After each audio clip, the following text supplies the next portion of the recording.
Hey, მოგესალმებით ყველას, ეს არის არხი ჯორცოფტი და როგორც ხედავთ, დაგიბრუნდით მორიგი ვიდეო. მოკლედ, ესე იგი, ვიცი დიდი ხანია ვიდეო არ დამიდია, მგონი თითქმის 1 თვე ან 3 კვირა, ნუ ზუსტად არ მახსოვს რა მნიშვნელობა აქვს.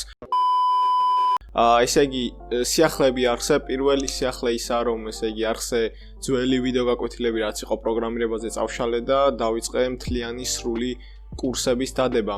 ჯერჯერობით დევს 3 კურსი დამწყებთათვის, ეს არის UX UI-ზე, HTML-ზე და CSS-ზე. თითოეულზე დევს 1 საათიანზე მეტი სრული კურსი დამწყებთათვის, თუ არ გჯერათ შეგიძლიათ გადახვიდეთ არხზე და ნახოთ. ნუ არ მეჩქარება დაგელდებით. არ გელოდები მართლა. და ხო ვიცი ახლა ელოდებით JavaScript-ის კურს, ნუ JavaScript-ის საკმაოდ დიდი გამოვა, სადღაც 4 საათიანზე და 5 საათიანზე მეტი. ვიდეოზე მუშაობა დაწყებული მაქვს უკვე, რაც ძალიან დიდ დროს და ენერგიას მართმევს. ამიტომ JavaScript-ის სრული კურსი გამოვა მაშინ, როდესაც უკვე ვიქნებით 5000 subscriber-ზე. ნუ ვფიქრობ, ბევრი დრო არ უნდა დაჭირდეს ამას. ამიტომ უბრალოდ დააჭირეთ ქვევით რო წითელი ღილაკი, გამოიწერეთ არხი და ასევე გააქტიურეთ ზარის ღილაკი, რაც უფრო მალე ავალთ, მით უფრო მალე დაიდება JavaScript-ის სრული კურსი. და ხო, ისე იგი სათავრიდან გამომდინარე, ალბათ მივხვდით, რომ დღევანდელ ვიდეოში ვისაუბრებთ Linux-ის შესახებ. ნუ დღევანდელ ვიდეოში კონკრეტულად ვისაუბრებთ თუ რა არის Linux-ი, მის ასე ვთქვათ, ანუ რამ განაპირობა მისი პოპულარობა, შევადარებთ ისეთ პოპულარულ ოპერაციულ სისტემას, როგორიცაა Windows-ი, გავავლებთ პარალელებს და ერთი სიტყვით ვისაუბრებთ Linux-ზე. ნუ იდეაში ეს ვიდეო აიმათვის, ანუ Linux-ი დაიციან რაცა, მაგრამ რეალურად ვინმე რომ კითხვა დაუსვა რა Linux-ი ამ შემთხვევაში ვერ უპასუხებთ, ანუ უბრალოდ გაგონილი აქვს Linux-ი და ლოგო იციან რომ უბრალოდ აქვს პინგვინი და დანარჩენი არა. ამიტომ ეს ვიდეო ვფიქრობ დაგეხმარებათ გარკვევაში თუ ზუსტად რა არის Linux-ი. ამიტომ მე ბევრს არ გავგზავნებთ და დავიწყოთ.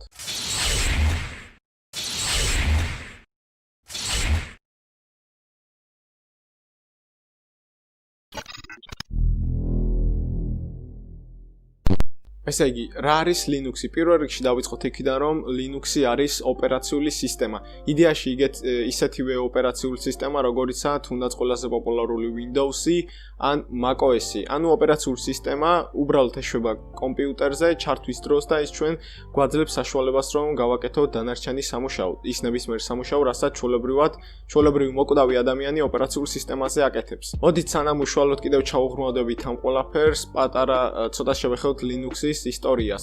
ესე იგი, Linux-ის შემქმნელად ითვლება ფინიპიელი პროგრამისტი და კომპიუტერულ მეცნიერებათა სტუდენტი, იმ შემთხვევაში იყო სტუდენტი, ახლა კი დაბერდა, მაგრამ ნუ მისი სახელია Linus Torvalds-ი, რომელმაც 1900 რომელიღაცა წელში, ნუ წლებს ადვილად ვერ მიმახსოვრებ, პიტოქში 1900-იან წლებში უბრალოდ გამოაქვეყნა ინტერნეტში ესეთი სტატუსი, რომ მე შევქმნი უფასო კერნელის ოპერაციული სისტემა და ეს უბრალოდ ჩემთვის არის ჰობი. სწორედ აქედან იწყება Linux-ის, ასე ვთქვათ, პოპულარობა, Linux-ის დაბადება და შემდეგ მოდის ყველაფერი ის წარმატება, რაც განაპირობა Linux-მა. ანუ შეგვიძლია შევთანხმდეთ და ჩვეულებრივად და თამამად ვთქვათ, რომ Linux-ის შემქმნელი, თვითონ ბირთვის შემქმნელი არის Linus Torvalds-ი. ეს ადამიანი დღესაც საკმაოდ აქტუალურადაა ჩართული Linux-ის განვითარებაში და ის ითვლება ერთ-ერთ ყველაზე ნიჭიერ და ჭკვიან, ასე ვთქვათ, კიბერუსაფრთხოების ექსპერტად. ნუ იყო რამოდენიმე ასე ვთქვათ, შემთხვევები,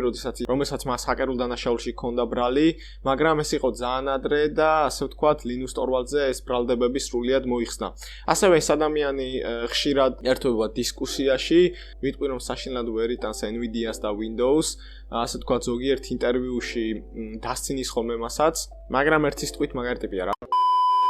მოდით ახლა დავუბრუნდეთ ისევ Linux და არა Linux-ის შემქმნელს. მოდით განვიხილოთ თუ რამდენი Linux-ი კი არა და ცოტა ხეში ნათქვამი იქნება Linux-ის რა ვერსიები არსებობს. ანუ ამ შემთხვევაში პარალელს გავავლებ Windows-ზე, იმიტომ რომ Windows-ი თითქმის ყველამ ვიცით და საკმაოდ პოპულარული ოპერაციული სისტემა. Windows-ზე არსებობს სხვადასხვა ვერსიები, ანუ მაგალითად არსებობს Windows XP, Windows Vista, Windows 7, 8 და 10. მაგრამ ნუ აი ესე თითზე ჩამოსათვლელი გვაქვს Windows-ის ვერსიები, მაგრამ Linux-იც ანალოგიური ვერსიებია, რომელსაც დისტრიბუტივები ეწოდება. უბრალოდ Linux-ზე აი ეს დისტრიბუტივები, ბჭყალებში ვერსიები არის ძალიან ბევრი, ანუ სრული ამ სიტყვის მნიშვნელობით არის ძალიან ბევრი დისტრიბუტივი, ანუ Linux-ის ვერსია და თუ რატომ არის ბევრი, ამაზე მოგვიანებით გესაუბრებით. ანუ არსებობს Linux-ის სხვადასხვა დისტრიბუტივები, მაგალითად, თუნდაც ყველაზე პოპულარული Ubuntu, Debian, Red Hat, Linux Mint Manjaro და ასე შემდეგ. Ჩამონათვალი მხოლოდ მცირე მათგანია დისტრიბუტივებიდან. კიდევ უფრო გაცილებით მეტი დისტრიბუტივი არსებობს Linux-ზე. და იბადება კითხვა, რატომ არსებობს ამდენი დისტრიბუტივი Linux-ზე და რატომ არის ამდენი Linux-ის ვერსია? Პასუხი არის ეგეთი, იმიტომ რომ Linux არის თავისუფალი ოპერაციული სისტემა, ეგრეთ წოდებული open source, ანუ ღია კოდის პროგრამული უზრუნველყოფა.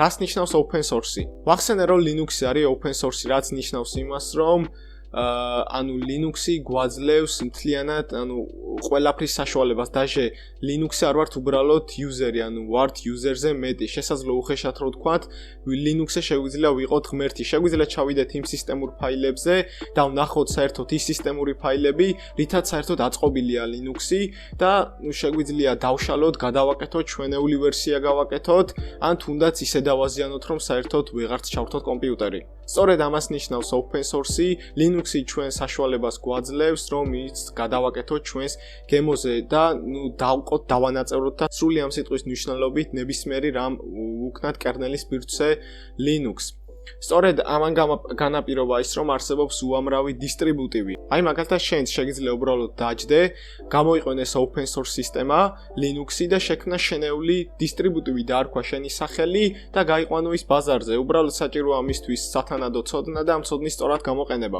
ვფიქრობ მისი პოპულარობა სწორედ ამან განაპირობა, რომ ის არის უფასო და open source. ასევე Linux-ის გადმოწერა და დაყენება შეგიძლიათ ინტერნეტიდან, უბრალოდ შეგიძლიათ აირჩიოთ დისტრიბუტივი. ყველა დისტრიბუტივს აქვს თავისი ოფიციალური საიტი, ჩვეულებრივად ISO ფაილს გადმოწერთ და მისი დაყენება უმარტივესია. Arch Linux-ის კატეგორიების დისტრიბუტივის დაყენება შედარებით უფრო რთულია ვიდრე Ubuntu-ს ბაზას დაშენებული, მაგრამ მთლიანობაში მაინც მარტივია დაყენება. მისი გადმოწერა ჩვეულებრივად უფასოა. სხვათა შორის ახსენ ვიდეოს, ერთ-ერთი ვიდეო, სადაც Linux Mint-ს ვაყენებ, მართალია ახლა Linux Mint-ს აღარ ვიყენებ, მაგრამ ვფიქრობ მაინც გამოგადგებათ ეს ვიდეო. ამიტომ შეგიძლიათ გადახვიდეთ და ნახოთ, ან ლინკი უბრალოდ ვიდეოს აღწერაშია. Open source-ი ვახსენე და მოდით აქაც პარალელი გავავროთ Windows-ზე. Windows-ი თავისუფლად შეგვიძლია ვთქვათ, რომ არ არის open source სისტემა. რატომ? იმიტომ რომ ჩვენ Windows-ზე ვართ უბრალოდ user-ი, უბრალოდ ვაკეთებთ იმას, რასაც Windows-ი გვთავაზობთ. ანუ ჩვენ არ შეგვიძლია ჩავიდეთ Windows-ის სისტემურ ფაილებში, სიღრმეში, დავშალოთ, გადავაკეთოთ, ან თუნდაც შევქმნათ ჩვენეული Windows-ის ვერსია. არა, ამას არ გვაძლევს Microsoft-ი ამის საშუალებას, რადგან ეგრეთ წოდებული copyright-ი აქვთ მას და მხოლოდ მათ შეუძლიათ ამის გაკეთება. ანუ თავისუფლად შეგვიძლია ვთქვათ, რომ open source-ი არ არის, ამიტომ ვფიქრობ, ამ ხრივ Linux უფრო უპირატესობა აქვს, იმიტომ რომ უფრო თავისუფალია და უფრო დიდ საზღვრებს გვაძლევს იმისთვის, რომ რაღაც ჩვენი და რაღაც უფრო დიდი შევქმნათ. მოდით ახლა განვიხილოთ თუ როგორ ხდება საერთოდ Windows-ზე მუშაობა, როგორ არის პრინციპში ვიცით, Linux-ზე როგორაა Windows-ისგან განსხვავებით. ანუ Linux-ს აქვს თავისი აპლიკაციები, ასე ვთქვათ. ანუ მაგალითად არის თუნდაც პოპულარული აპლიკაცია, რომელსაც ვიყენებთ, მაგალითად დავიღოთ Visual Studio Code, რომელსაც დეველოპერების უმრავლესობა იყენებს. მის ოფიციალურ საიტზე არის თუ შეამჩნევთ გადმოწერა როგორც Windows-ისთვის, ისე macOS-ისთვის და ასევე Linux-ისთვის. დიახ, Linux-ის აპლიკაციებს აქვს თავისი ფორმატი, ანუ ცალკე უნდა იყოს დაექსპორტირებული Linux-ზე. ეს ფორმატები სხვადასხვანაირია, მაგალითად Debian კიდე არის tar.gz და ასე შემდეგ, სხვადასხვა ფორმატებია. ეს განაპირობა იმან, რომ Linux ასე ვთქვათ უჭირს ურთიერთობა Windows-თან, ანუ ძალიან მოკლედ რო ვთქვათ, Linux-ი დამხმარე პლატფორმების გარეშე ვერ ხსნის Windows-ის აპლიკაციებს, რომელსაც აქვს exe ფორმატი. მაგრამ ამ პრობლემის მოგვარებად შეიძლება არსებობს Linux ესეთი პროგრამა Wine, რომლის საშუალებითაც ჩვენ შეგვიძლია გავხსნათ Linux-ის ნებისმიერი exe ფაილი. ამ შემთხვევაში უბრალოდ საჭიროა ტერმინალში რამოდენიმე ბრძანების დაწერა და ამ exe ფაილს Linux-ი Wine-ის დახმარებით უკეთებს ასე ვთქვათ, ხსნის ვირტუალურ Windows და ამ შემთხვევაში ხსნის ნებისმიერი Windows exe ფორმატის აპლიკაციას. უმეტეს შემთხვევაში ერორებია, მაგრამ შეიძლება ამ ერორების დაფიქსვაც. კარგი აპლიკაციებზე, ესე იგი, რა პოპულარული აპლიკაციებიც არსებობს, უმეტესი ნაწილი არის Linux-ზე და ყველაზე კარგი ის არის, რომ Linux აქვს თავისი უხეშად რო ვთქვათ App Store. ანუ იდეაში Windows-საც აქვს Microsoft Store, სადაც არის აპლიკაციები და შეგვიძლია ოფიციალურად გადმოვწეროთ, მაგრამ უმეტეს შემთხვევაში ესენი არის ფასიანი. ხოლო Linux-ზე კი ეს არა, ყველა აპლიკაცია უმეტესი არის უფასო, მაგალითად Ubuntu-ზე არის ესეთი App Store, Ubuntu Center to Software Center ეწოდება. შეხვალთ და ნებისმიერ აპლიკაციას უპრობლემოდ გადმოწერთ, მაგრამ არსებობს სხვა გზაც.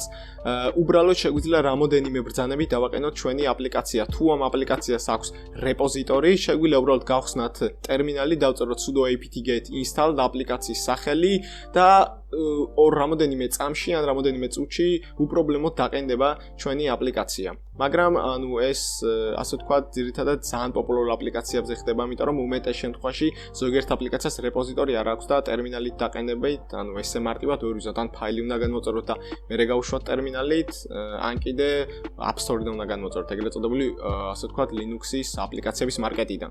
მოდით ახლა ვისაუბროთ იმაზე, თუ რატომ არის Linux-ი, ასე ვთქვათ, ანუ რამ განაპირობა Linux-ის პოპულარობა. მოდით დავიწყებ იქიდან, რომ სერვერული ინფრასტრუქტურის ასე ვთქვათ 90-95% სწორედ არის Linux-ზე დაფუძნებული და კონტროლდება Linux-ის სერვერებით. Linux-ი არის სტაბილური ოპერაციული სისტემა Windows-ისგან განსხვავებით. მოდით გეტყვით იმას, თუ რას გულისხმობ სტაბილურობაში. აი მაგალითად Windows-ი თუნდაც ავიღოთ პოპულარული ვერსია Windows 10, Windows 10 რომ ჩავთვალოთ, ვამუშაოთ 3 დღე. 3 დღე გადამული ვამუშაოთ, ხო? ამ დღის მონაკვეთებში დავაკვირდებით, რომ Windows-ის მუშაობა, ანუ სიმცირე, ანუ Windows-ის მუშაობა შენელდება, ანუ რაც უფრო დიდხანს მუშაობ და დიდხანსაა Windows-ზე ჩართული კომპიუტერი, სისტემა მით უფრო ნელდება. ამას მხოლოდ რესტარტით უშველის, ხოლო ანუ Linux-ზე მსგავსი რამ არა, თუნდაც 4 ან 5 წელი და 6 წელი რომ ვამუშაოთ, Linux-ი იქნება ისეთივე სტაბილური, როგორც ჩართვის დროს იყოს და არ შენელდება, ანუ დარჩება ისევ მდგომარეობაში, თუნდაც 50 წელიც რომ ვამუშაოთ. ასევე დამტკიცებულია, რომ Linux-ი სხვა ოპერაციული სისტემებთან არის შედარებით სწრაფი, თუნდაც ისევ Windows-ზე ავიღოთ, Linux-ი არის შედარებით სწრაფი ვიდრე Windows-ი და ასევე უფრო დაცული ვიდრე Windows-ი. თავისუფლად შეგვიძლია ვთქვათ, რომ Linux არ ჭირდება არც ერთი ანტივირუსი Windows-ისგან განსხვავებით, რადგან მასზე უბრალოდ ვირუსის გაშვება შეუძლებელია. Linux-ი ასევე იმიტომ არის უფრო დაცული ვიდრე Windows-ი, რადგან Linux-ზე ვერ გააკეთებ ვერცეთ ნაბიჯს ისეთ, სადაც არ მოგთხოვთ, ასე ვთქვათ, პაროლს. თითოეულ ნაბიჯზე გთხოვთ ადმინისტრატორის პაროლს. ასევე არსებობს Linux-ზე სხვადასხვა სტატუსები, შეგიძლიათ შეხვიდეთ როგორც იუზერი, ან უბრალოდ რუთის სტატუსით შეგიძლიათ შეხვიდეთ, ასე ვთქვათ, ადმინის სახით, სადაც ნებისმიერ ფაილზე გექნებათ წვდომა. რაშიც ვფიქრობ, Linux უფრო პერსპექტიულია.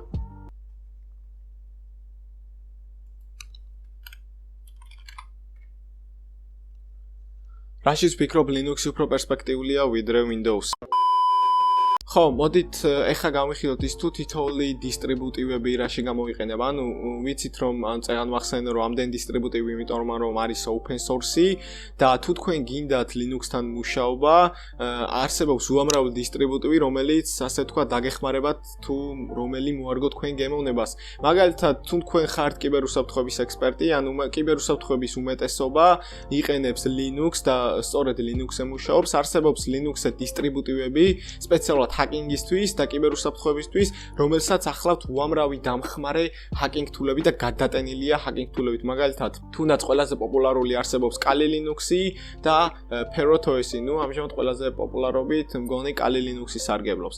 არსებობს კიდევ სხვადასხვა საოფისე დისტრიბუტივები, რომელიც ასე ვთქვათ, გრაფიკული რეჟიმი აქვს შემცირებული, ან თუნდაც ნაკლები პროგრამები აქვს და არსებობს კიდევ დისტრიბუტივები, რომელიც სუსტ კომპიუტერზე მიდის. მაგალითად, თუ თქვენ გააქვთ სუსტი კომპიუტერი და ვერ უძლებს ასე ვთქვათ Linux-ის მუშაობას, არსებობს ძალიან ესეთი უпростоრად მცირე, ასე ვთქვათ, გრაფიკული რეჟიმის დონის დესკტოპები, როგორიცაა LXD, ესე ეწოდება, დაატყენებთ ჩვეულებრივად და მათში არ არის ანიმაციები და ეს ყველაფერი, ასე ვთქვათ, ასწრაფებს Linux-ის მუშაობას, ასე თქვენი კომპიუტერის მუშაობას. ეს საუბარია სუსტ კომპიუტერებზე. ასევე Linux-ი არსებობს გაცილებით მეტი, ასე ვთქვათ, უხეშად ვთქვათ, თემები, desktop environment, რასაც ეწოდება, desktop გარემოები, თუნდაც Mate, Unity LXD და კიდე რამდენი ასე შემდეგ ბევრია და შეგიძლიათ მოარგოთ ნებისმიერ დესკტოპს. ასე რომ Windows-ისგან განსხვავებით შეგიძლიათ შეცვალოთ Linux-ის მთლიანი გარემო აიქონებიდან დაწყებული თუნდაც რავი ანიმაციებამდე დამთავრებული.